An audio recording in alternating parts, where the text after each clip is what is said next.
Hi Gemini, it's Gregory Scott here to do your astrology forecast for July 2015. Thank you for joining me. It's a real pleasure to be with you today. I'm going to give you a really in-depth look at what your astrology is doing and how that's going to impact you. So I'll have a look at the planets, the luminaries, what kind of relationships they form with each other, how that's going to affect your day-to-day life. And I'm not going to use tarot cards. I think I'm just going to really get into the astrology because there's so much there and really just give you a forecast in terms of that. Okay, so I'm going to get started straight away. You start July with a real bang, okay, because you've got a T-square in your chart.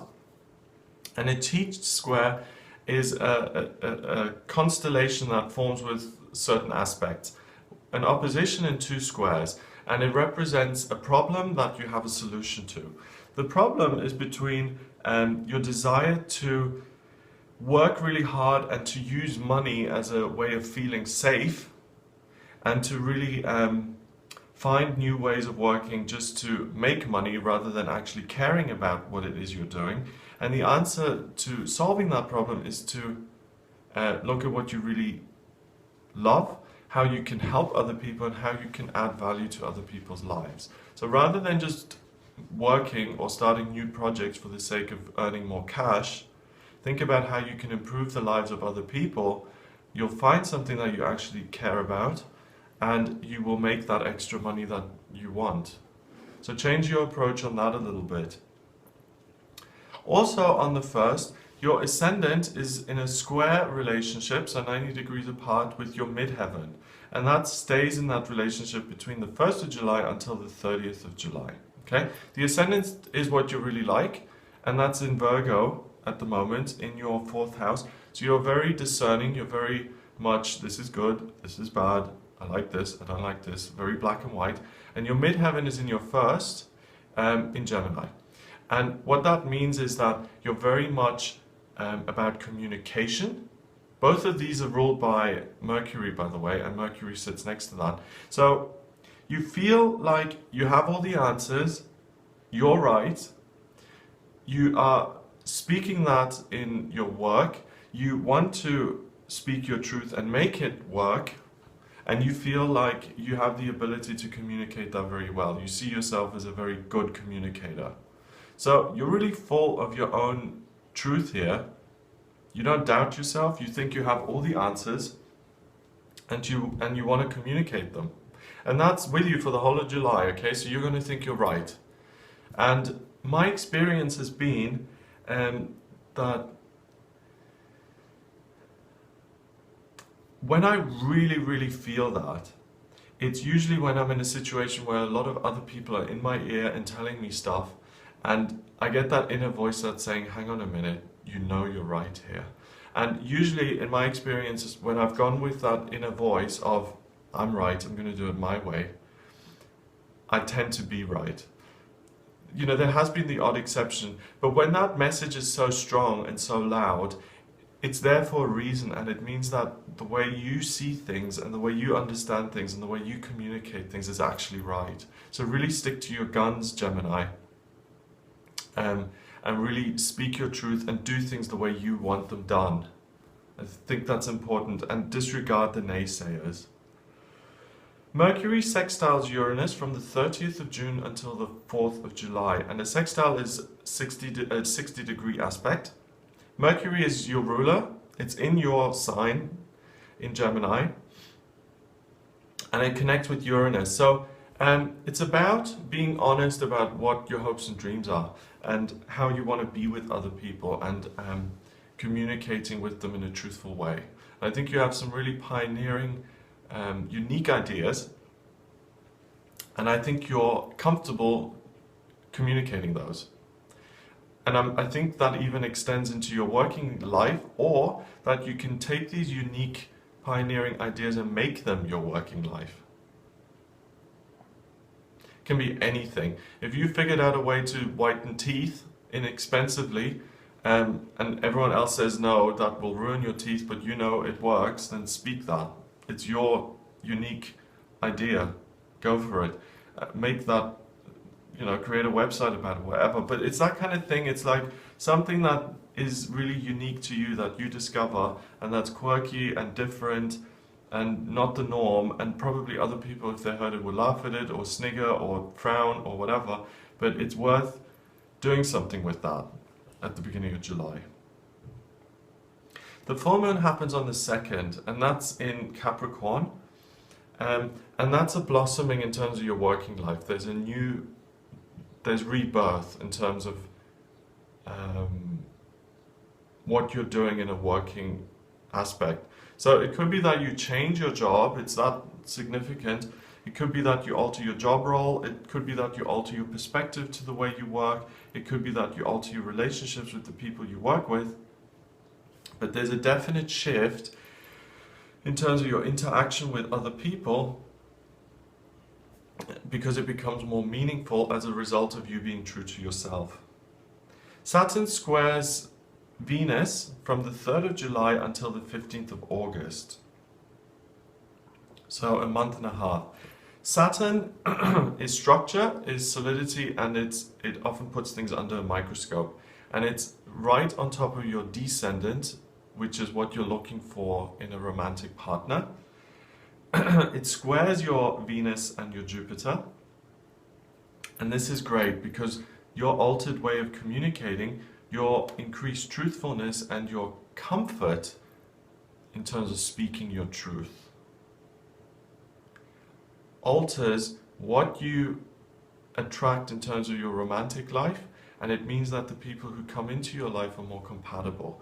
Let me give you an example of that. I may be a New Ager, okay? I may believe in New Age principles, but I may not be comfortable talking about that belief in public. That's the kind of thing I'm talking about for you, Gemini, because you will become comfortable talking about your truth this month, and by talking about your truth, you attract people who are more aligned with you as a result of that. Make sense? Okay. So I encourage you to speak your truth. The Sun has been in a trine aspect to Neptune from the 24th of June and continues to be in that aspect until the 9th of July. And Neptune is the dream, it's the intuition, it's what you feel. The Sun is your ego, it's your personality, it's your identity on planet Earth. And Neptune is in your 10th, the working sector, and the Sun is in your 2nd. And really, you will start to make a lot of money around this time by listening to your ideas and listening to your intuitions and listening to your feelings about what you ought to be doing to make money. For you, Gemini, I really see that you alter your path in terms of your career. It could be a slight tweak, or it could be a complete job change, but I really think that you get some information in that makes you question what you're doing right now, and that makes you want to do something that's more compatible with you as a person. I really feel that strongly for you. Mercury moves into Cancer on the 9th of July as well. So that communication around how do I make money, how do I build practical security in my life, opens up. And the card I'm being shown, really, to kind of explain this, is the High Priestess. She doesn't do very much, she has all the information, but she's got the source of all knowledge sitting behind her. She's got a veil covering it. And I think on the 9th, you take that veil, you remove it, and all the information that you need comes up from behind you, smacks you in the back of the head, and gives you insights into how to make money in a congruous way to your actual core beliefs and values. So if you're that New Age person who believes in the law of attraction and life purpose, but you're selling credit cards at 35% interest, you're not living your beliefs and values, and you can find something else on the 9th, an idea that'll help you shift into a career that's more suitable to you. There's a T-square on the 11th of July, again the second T-square of the month now, and this one's between Saturn opposing the Moon, and the solution to that is Jupiter and Venus in the 3rd. So, your altered kind of perception of what you're interested in opposes the way you've always done things. So things are shifting and being kind of, yeah, being shaken up. The people, I think, in your life are being shaken up a little bit. And the way to continue through that process, because it may feel a little bit uncomfortable, is to continue speaking about what it is you love and to continue being comfortable in terms of what you're saying, even if it doesn't go down very well.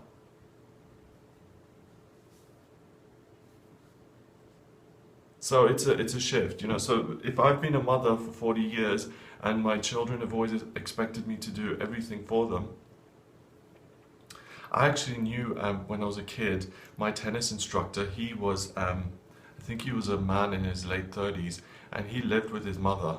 And his mother used to shave his strawberries for him because he didn't like the little hairs on the strawberries. And his mother was like in her 50s, okay? So he had a perception, I assume, that his mother played a certain role in his life, that he could ask her to do whatever he wanted and she would do that.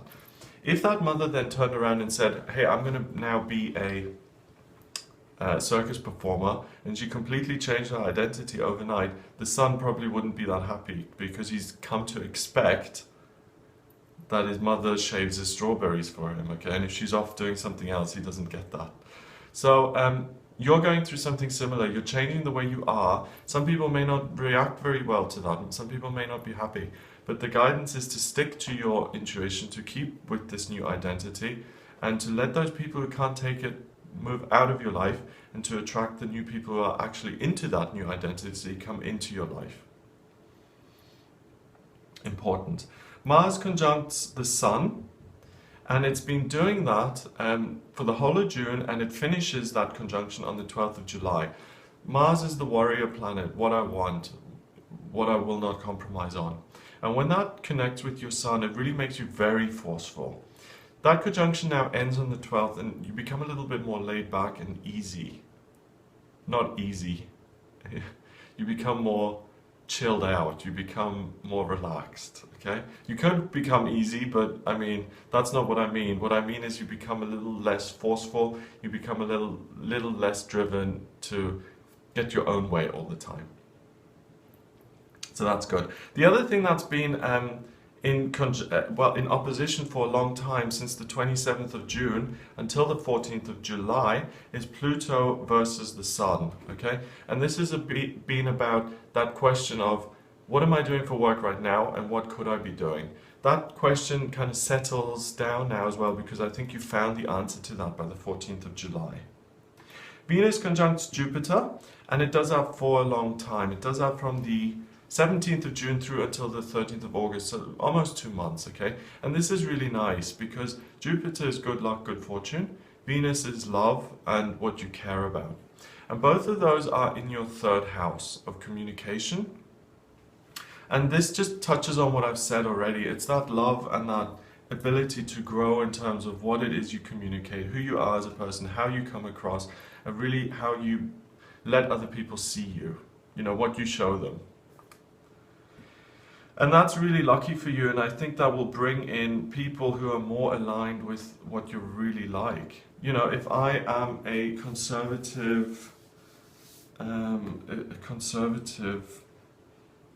if I'm a Tory, in this country they call the people who vote for the Conservative Party Tories, but I go out there and I constantly talk about how liberal I am, people aren't going to get to know the real me, are they?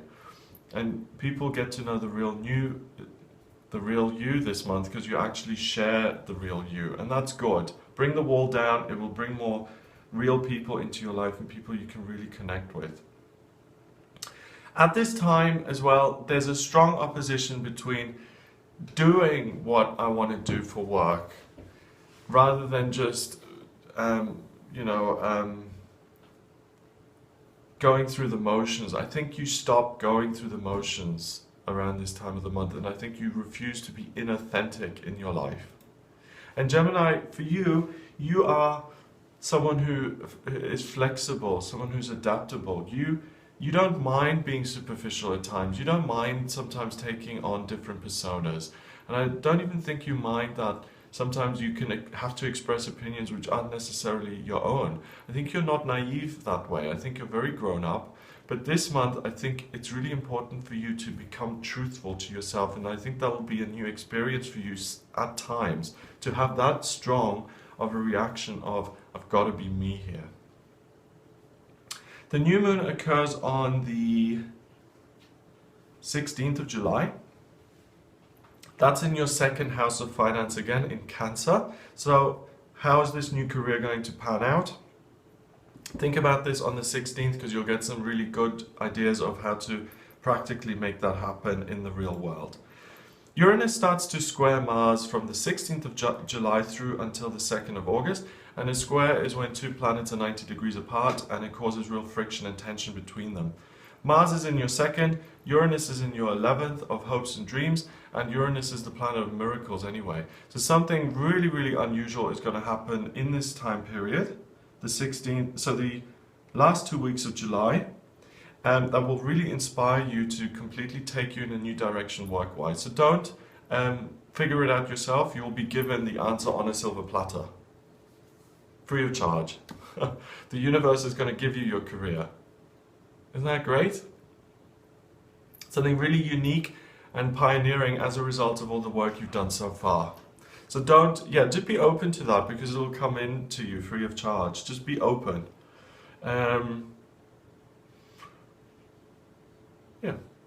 Some people struggle to hear those kind of messages because they're taking drugs, which brings your antennas. You know, we all have antennas where we sense things, where we feel things. Some people are in denial about certain things, so they have walls up which means they can't often get messages. So try and be as open and receptive as possible without forcing things to be the way you want them. Meditation is great for that. Venus goes into Virgo on the 19th, and that's very good. You apply a real sense of discernment, and you just decide about what it is you love, and you become a little bit harsher about your affections in your family life. So I don't think you're going to accept things the way you have in the past. Okay, so that's not particularly fantastic. Let's say your mother is in a cult, and you've always just said, oh, you know, that's just mum's thing, I'm not going to judge her for it, she's my mother, and if she wants to be in a cult, she's going to be in a cult. It's none of my business, really, is it? You're not going to particularly do that from the 19th onwards, because Venus in Virgo is kind of like, I'm going to become nitpicky about what I love. And I love my mother, but I don't like the fact that she's in a cult, and I might tell her about it. So just be a little bit careful about who you tell that you dislike the way they live their life, because people don't really like that very much, okay? If you tell someone, you know, everything you believe in is stupid, that person isn't going to turn around and say, oh, thank you for telling me that, I really appreciate it. They're going to say, well, thanks for sharing, but I'm going to believe what I'm going to believe anyway, whether you approve of it or not. So just be a little bit more, you know, if you have these people, continue to be forgiving. No one's perfect. You've got your own things that are quirky and other people may not like, but you don't really need to get in people's faces about them and say, if you don't stop doing this, I'm going to withdraw my love from you, and there's the ultimatum. Don't give any ultimatums from the 19th onwards. Another T-square occurs in your chart between the 19th and 29th, and that's between Pluto and your midheaven. And the outcome, the solution is your rising sign, your north node in Libra in the 5th. What do you love? That question is so active in your working life this month. What is it that you love? And use that discernment that I just talked about with the Venus in Virgo, that I like this, I don't like that. Use that in your working life, not so much in your personal life. Use it to say, this job, I don't like that, I want something different. And continue to evolve and continue to find what it is you're looking for work. Mercury goes into Leo on the 24th. And that's really nice because, again, the confidence in terms of how you communicate. very comfortable in your new kind of role, this new identity that you've discovered about yourself. And on the 25th, the next day, there's a grand trine in water. And this is about embracing the change in terms of your work. The moon is in Scorpio in the 6th, work. Neptune and Chiron are in the 10th in Pisces, work. And the midheaven and Mars are in your 2nd, which is about the proceeds of work, what you get from working. And all of that, you have a great talent now for feeling what it is you're meant to be doing, and that is going to realize your dreams, and that's going to bring you the income that you've always had the potential to make. Really, really listen to your feelings, Gemini, this month, because that's where you're going to get the answer to the job changes that you need to make to really maximize your full potential. And I think the 25th is going to be the best day for that. Virgo also goes into retrograde on this day. So, you know, Mercury retrogrades, but so does Venus and Mars. And Venus retrogrades this month, and she stays in retrograde until the 8th of September. And that really just highlights that tendency to reassess and reevaluate what it is you love in your life and the people you love in your life. Don't make any decisions around ending a relationship around this time. You're not in your right mind about the people in your life because you're too critical. You love your mother, but this month all you're going to see is the cult. So don't make any decisions. Don't say goodbye, mother, unless you change your religious beliefs. We're done. Don't do that. You'll regret it later on, and you'll have to, apologize, which you don't need to do if you don't take that action. Then finally, the month ends with a full moon, and we've already had a full moon this month, which makes the second full moon a blue moon. It happens very rarely. The next one is in January 2018, so in 3 years from now. And when you have 2 full moons in a month, it makes that month extra powerful. If you think of the full moon as like a flower blossoming, it's a culmination point. If you have 2 flowers blossoming, you become more yourself. You become more. You unearth yourself. You become developed. You open up. And this second full moon, I'm sorry, I keep tutting. The second full moon, the blue moon, is in Aquarius in your 9th. Your horizons open up. What is my experience? What do I need to learn? You become so much broader and open in your perception of the world.